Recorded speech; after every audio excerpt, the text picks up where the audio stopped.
I am going to tell you a story you won't believe. It is a story of courage, of inner strength, of willpower and determination. It is the story of the qualities which make this country the most special place in the world. You see this woman here. She manages three small hotels at night, all night. The hotels are close together, and there are quiet periods during which she can sleep with one eye open, as it were. She sleeps on the couch in the lobby. In the morning, having completed her tour for the hotels, she'll jump on her motor scooter and go to an art gallery nearby and work as a salesperson. At 5 p.m., she will go to this restaurant to work for about an hour. It is a restaurant which she co-owns with her sister. It is a very successful restaurant. And very good. I eat there often. She will then return to the hotels to start looking after them and begin the whole process all over again. What I have told you so far is already worthy of incredible praise. Nobody in the West would work like this. But listen to this. One evening I was passing and saw her on the corner where I usually see her, and I noticed that she's all bandaged up. Her forehead was bandaged, her forearm was bandaged. She had a patch on her knee.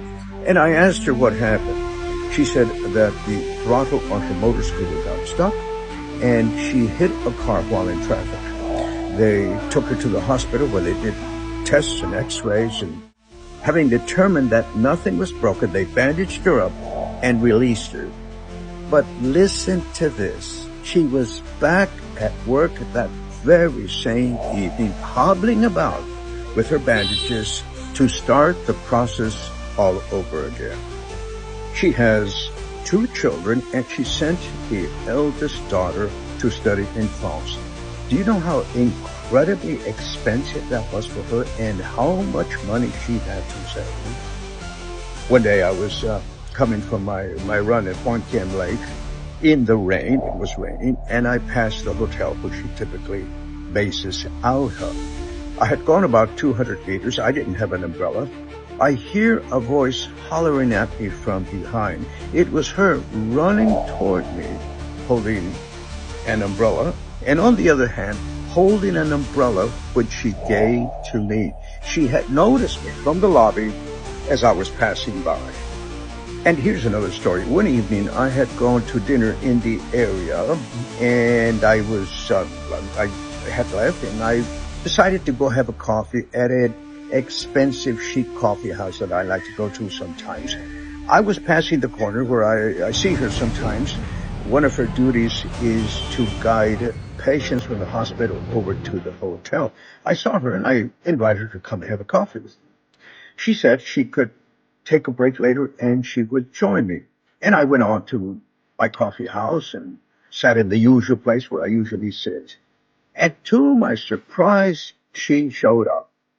We had for about 30 minutes, we had a wonderful conversation together as best as we could using the translator.